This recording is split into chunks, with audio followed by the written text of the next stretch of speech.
여기는 이게 야자 매트라 그러나, 이게 가마니 같은 걸 깔아놔 가지고 축축하네요. 또 어제 비가 와가지고 촉촉해요. 그래서 이게 땅 걷는 것처럼 괜찮네요 이게.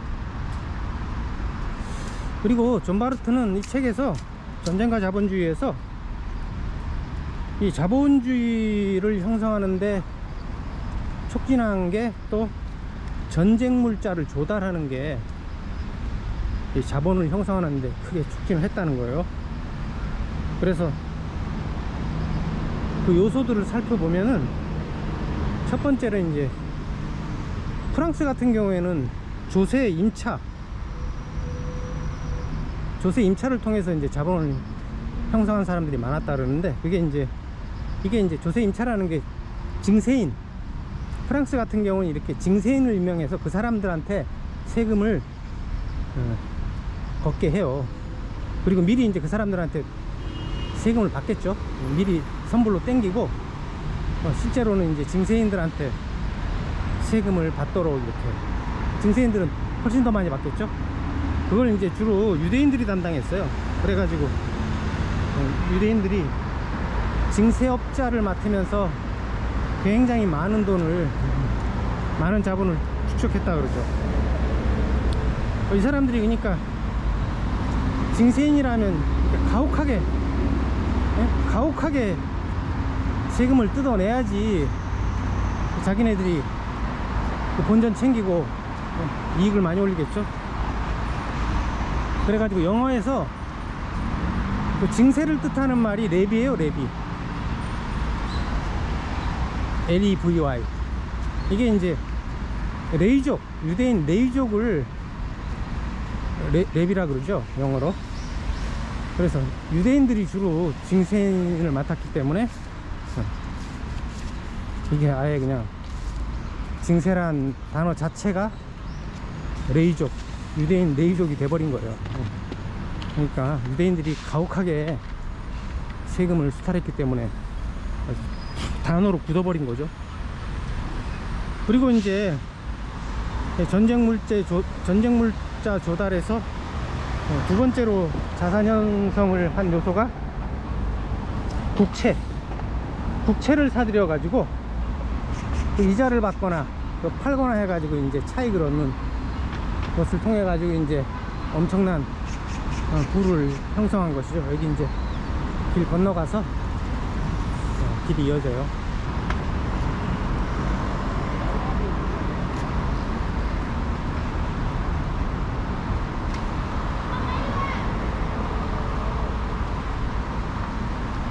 여기는 철길을 그대로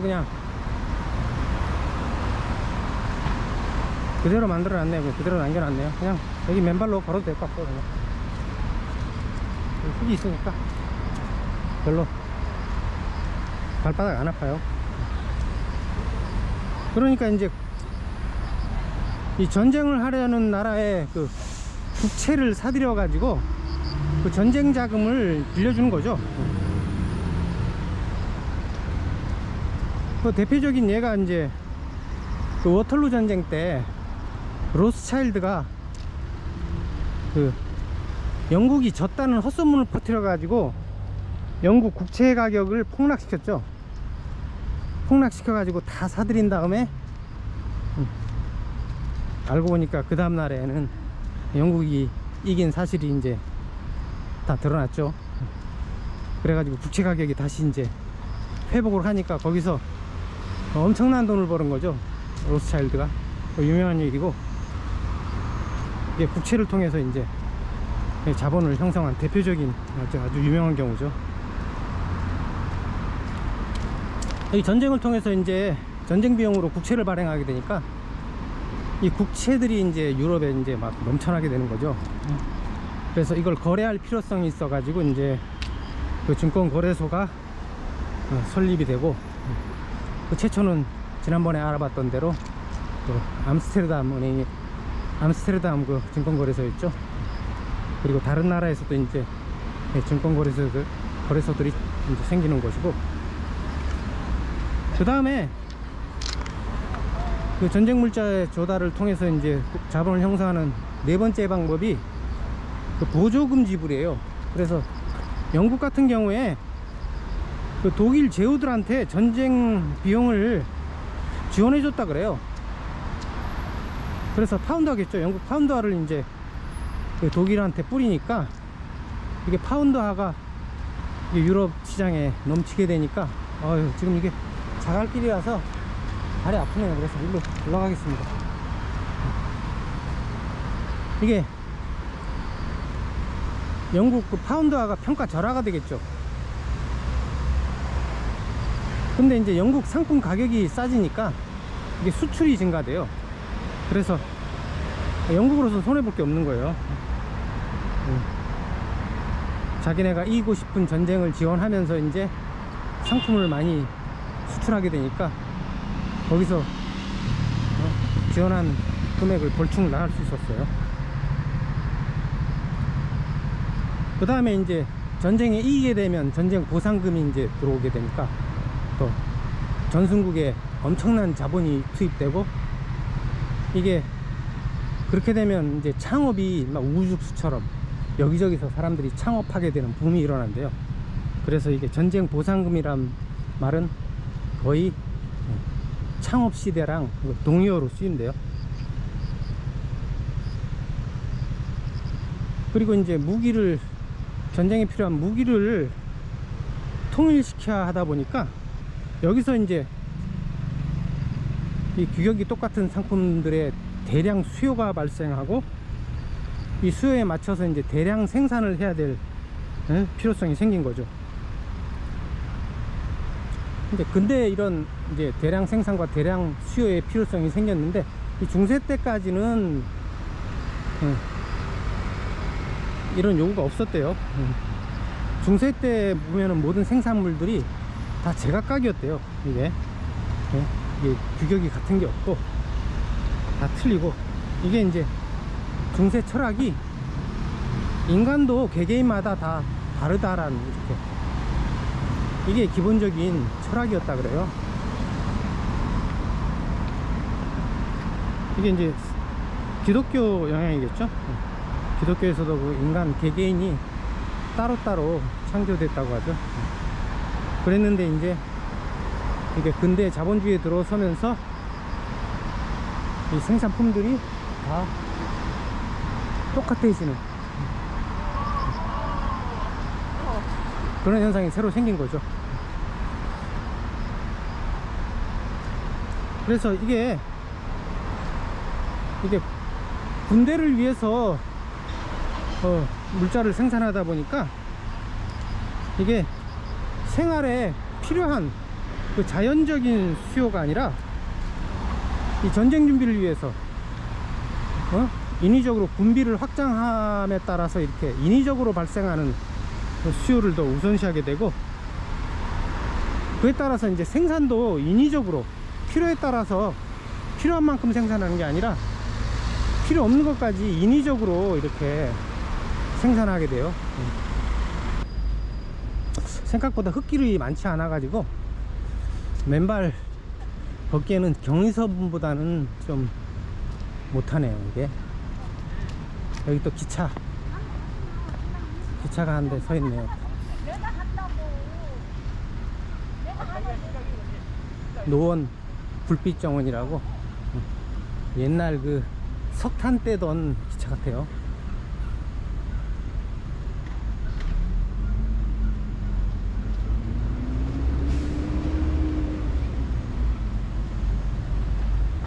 여기 숲길을 그대로 유지해 놓고 여기 기차 안에 들어갈 수도 있네요. 이게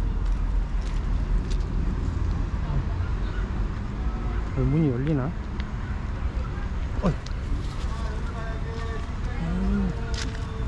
문 안 열리네요. 사람들이 안에서 사진 찍고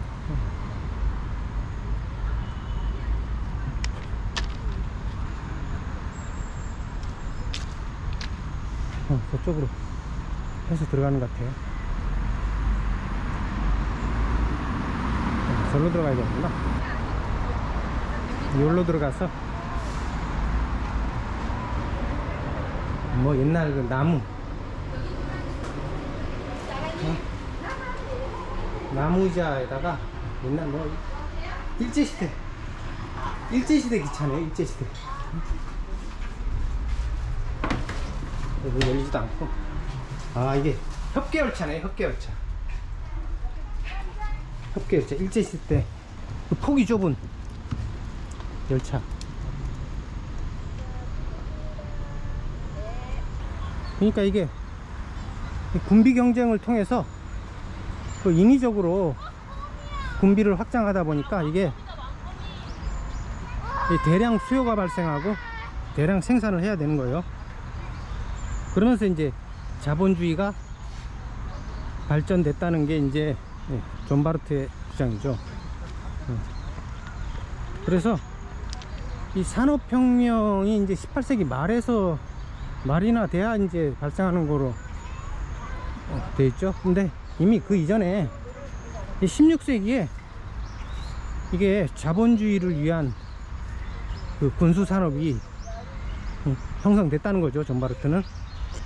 그래서 16세기에 이미 소총을 만들기 위해서 이 자본주의적 공장들이 생기기 시작했대요.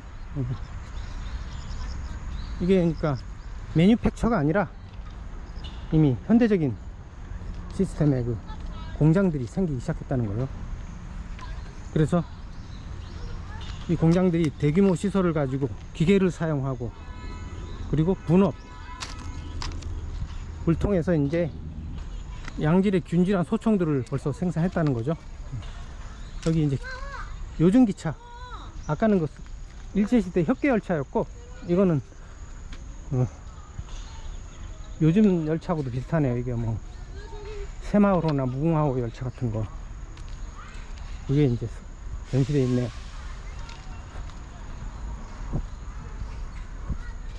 여기는 못 들어가게 되어 있는 것 같은데,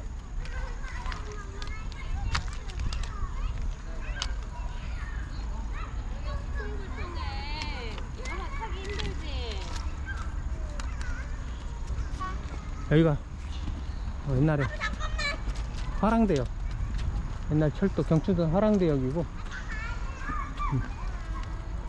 여기도 철로에 이제 야자침대 깔아놨는데, 야자매트 깔아놨는데 이거 잔디밭으로 얻겠습니다.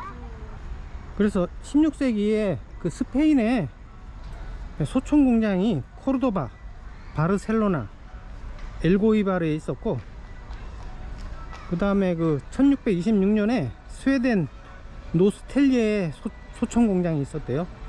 그리고 대포도 그 주조를 일찍부터 공장식으로 했다 그래요. 용이하지 않은데 여보? 그래서 16세기 17세기에 그 영국의 서섹스가 그 대포 제조의 중심지였고, 엘리자베트 여왕 시대에는 대포를 수출했다 그래요. 그리고 16세기에 이제 독일 브라운 슈바이크의 대포 주조소가 있었고, 그 다음에 프랑스는 이제 17세기 초에 대포공업이 자본주의 기반에서 번영했다 그래요. 보르도와 수당 사토랭의 대포 주조소가 있었다 그래요. 여기 옛날 석탄열차 기관차가 여기 있고,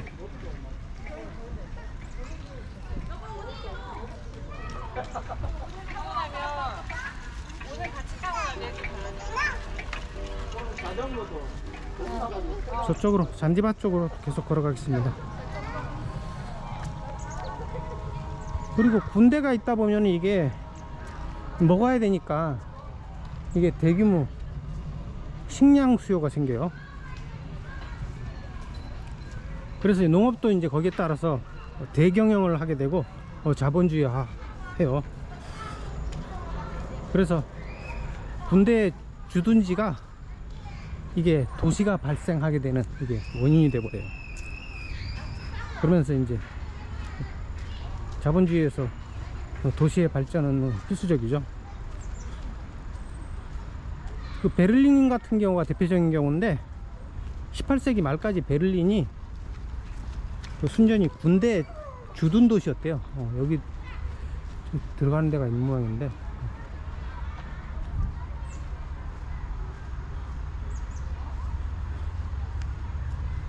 그래서 근데 군대가 생기자 17세기 18세기에 곡물무역이 국제적으로 이루어졌대요.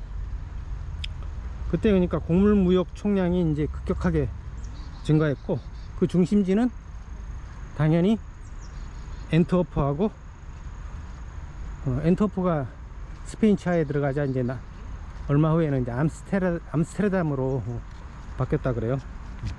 전 시간 들어본 사람이면 왜 이 도시가 됐는지 다 이해하겠죠. 그리고 이 선물 거래가 전 시간에 이제 암스테르담 증권거래소에서 이루어졌다 그랬는데, 이 선물 거래도 보니까 그때가 아니고 그 전부터 이미 16세기에 영국과 프랑스 군수품 관리국에서 그 군대에 곡물 공급 계약을 맺으면서 그 선물 거래를 했대요. 이미. 그러니까 암스테르담 증권거래소가 17세기 초에 생겼으니까 이미 100년 이전에 선물 거래는 벌써 군수품 조달로 이루어졌다는 거죠. 그리고 이게 이제 군대를 통해서, 근대 군대를 통해서 강력하고 부유한 군수품 공급자들이 등장해요. 이것도 당연히 이제 유대인들이죠. 그래서 그때 모세롯이라는 사람이 있었는데, 그 사람이 어떤 말을 했냐면, 모든 군수품 공급자는 유대인이며 모든 유대인은 군수품 공급자이다, 이렇게 얘기해요. 그러니까 거의 뭐 군수품 공급은 유대인들이 거의 독점하고 있었다고 봐야죠. 그래서 그때 이제 유명한 군수품 공급자들을 들자면은, 영국에는 이제 크로멜 시대에 카르발, 그리고 비렐름 3세 때는 솔로몬 메디나, 루이 14세 때는 그 야곱 웜스, 이 사람들한테 이제 군수품을 공급한 그 유대인들이죠. 근데 전쟁이 일어나면 그 싸우는 양측에 모두 군수품 조달하는 거는 유대인이었다 그래요. 이걸 보면은 이 근대 전쟁뿐만 아니라 그 이후의 전쟁도 전부 다 당연히 이제 군수품은 유대인들이 조달했을 거고, 군수품 조달을 통해서 엄청난 자본을 형성하기 때문에 그 전쟁을 유도할 수도 있을 것 같아요.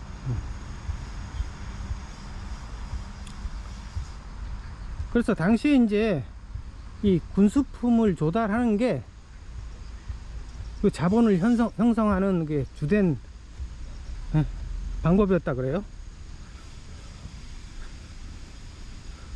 그 이전에 14세기에도 그 영국의 상인들은 그 군수품 조달로 이제 빨리 부자가 됐는데, 그 이후에도 보니까 18세기까지도 마찬가지였다 그래요. 그래서 17세기에는 아주 그 허접한 소매상도 10파운드, 소득이 10파운드 밖에 없던 아주 그 허접한 영세 소매상도 군수품 조달을 통해 가지고 재산을 4만 파운드로 늘리고 그렇게 졸부가 되는 경우가 아주 흔했대요. 18세기 프랑스에서는 아주 무일푼인 사람이 군수품 공급을 통해 가지고 거부가 된 경우도 종종 있었고, 대부분 이제 유대인들이 거죠, 이게. 그리고 이제 전쟁에 필요한 군마, 말들도 이제 공급하는 사람들이 대부분 유대 상인이었어요. 그래서 전쟁을 통해서 부와 명예를 얻은 사람들이 그 대부분 유대인이고, 이 사람들이 대부분은 또 공정 유대인이라고 하죠. 근데 그 전 유럽에서 재무장관은 거의 유대인이었다 그러죠. 유대인이 아니면 어떻게 그걸 할 수 없는, 유대인 네트워크를 통해서 자금을 끌어모아기 때문에 유대인이 아니면 할 수 없는 거였죠, 이게.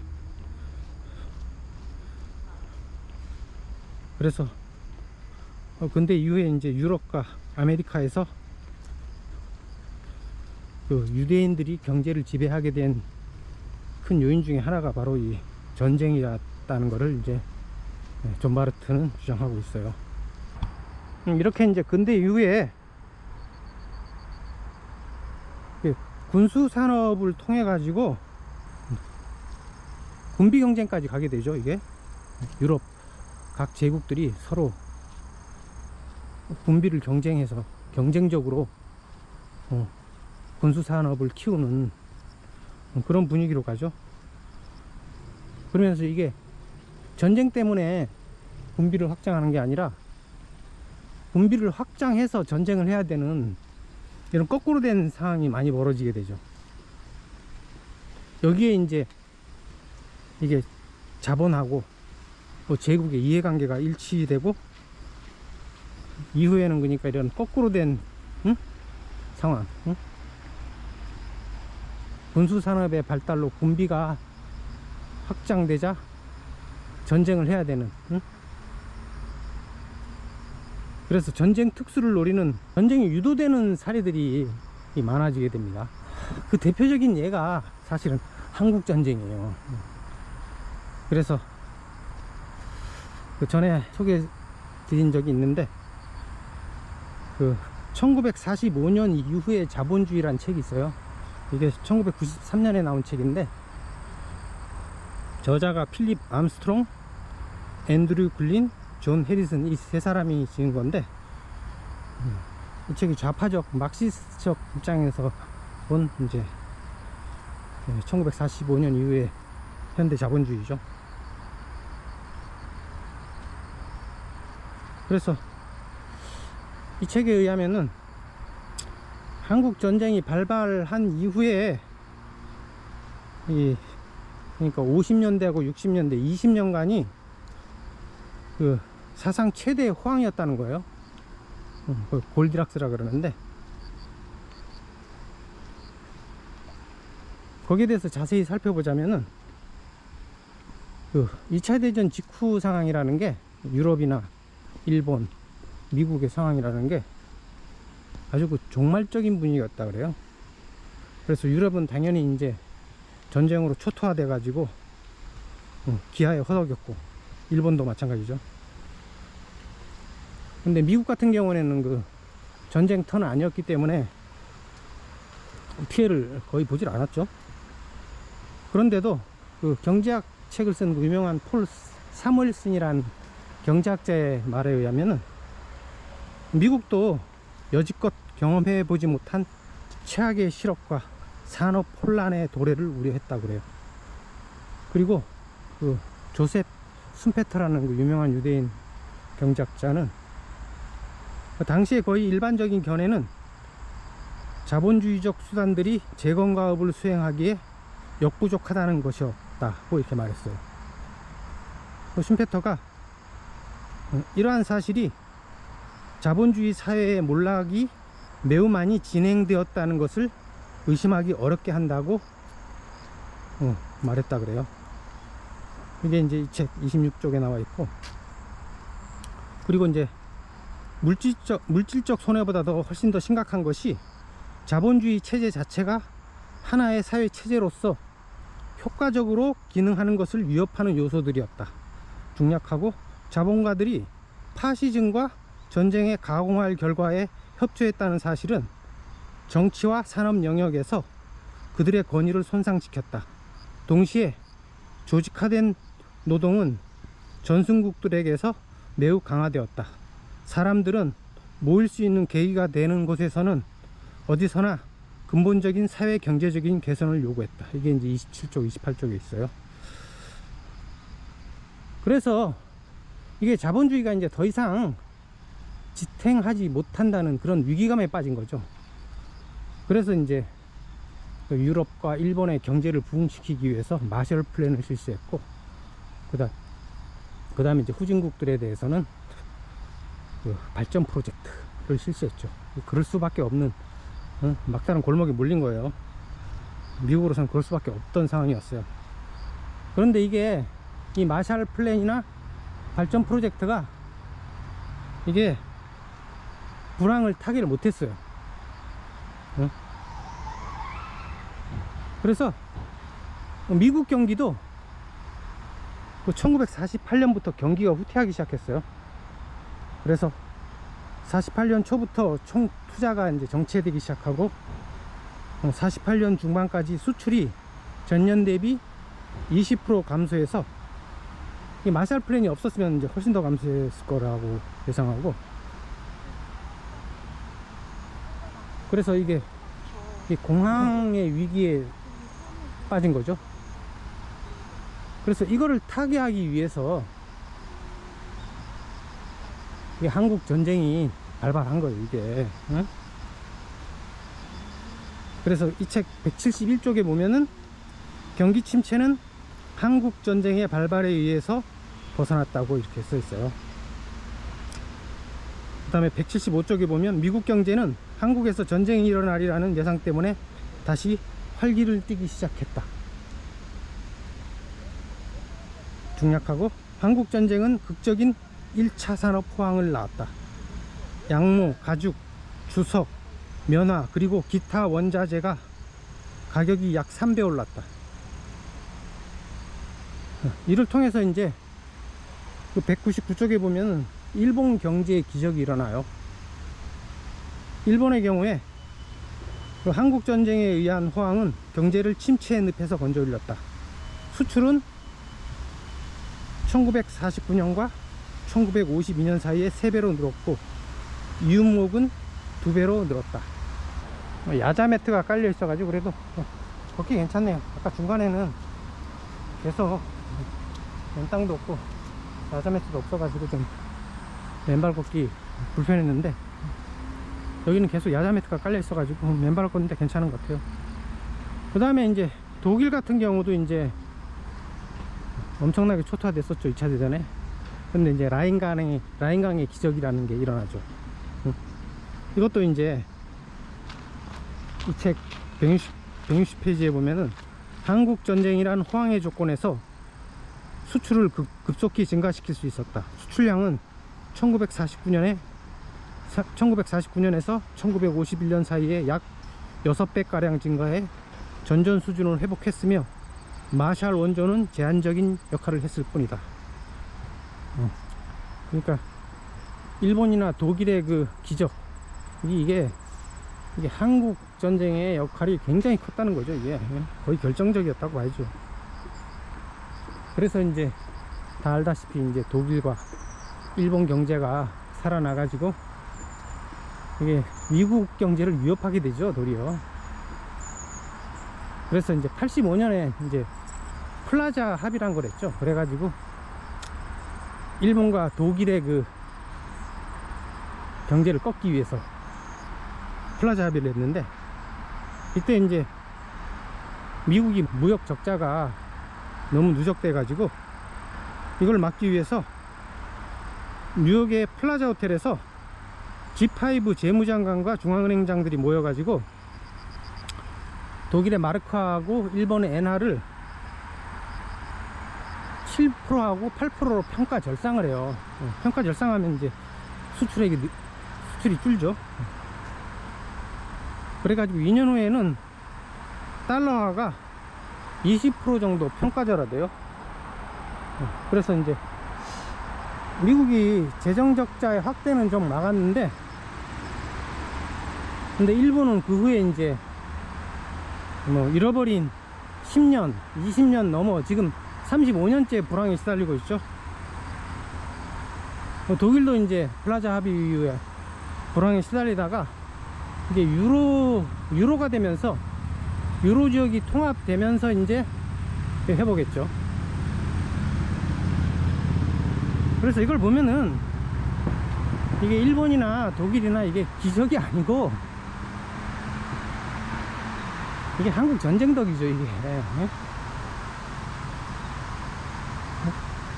한국의 그 엄청난 희생을 바탕으로 이게 이 사람들이, 독일이나 일본이 살아난 거지, 뭐 이게 이 사람들이 특별히 뭐 잘해서 그런 게 아니죠.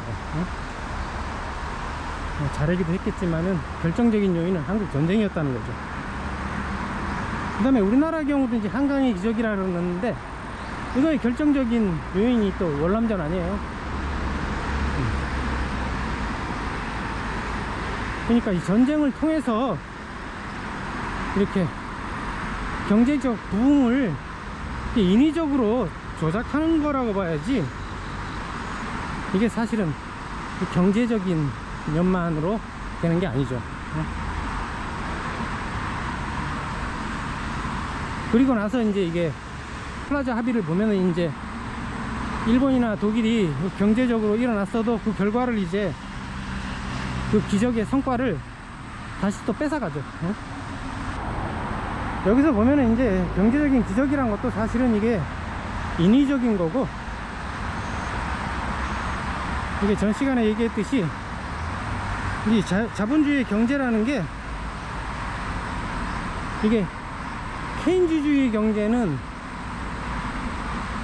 이게 경제를 이제 성장시키는 거고, 그 자유주의 경제는 그 성장의 결실을 빼앗아가는 거고, 요게 양쪽 경제를 동원해 가지고 그 양털깎기를 하는 거죠. 이게 양털깎기를 하는 이게 두 가지 방법이죠. 이게 양을 키웠다가 털이 다 기르면은, 털이 다 자라면 깎아가듯이 이 키우고 깎아가는, 키우고 수탈해가는 그런 자본주의 경제의 그 양 측면이지, 이게 다른 게 아니죠. 이게 다른 체제가 아니에요. 이게는 자본주의의 두 얼굴이지, 이게 자본주의와 다른 게 아니에요.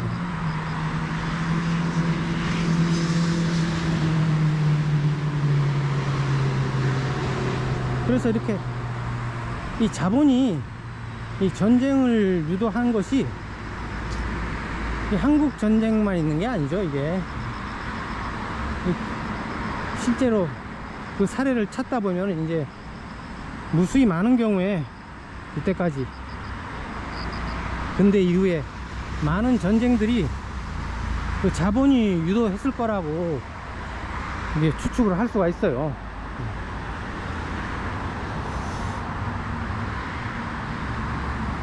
그래서 거기에 대해서 이제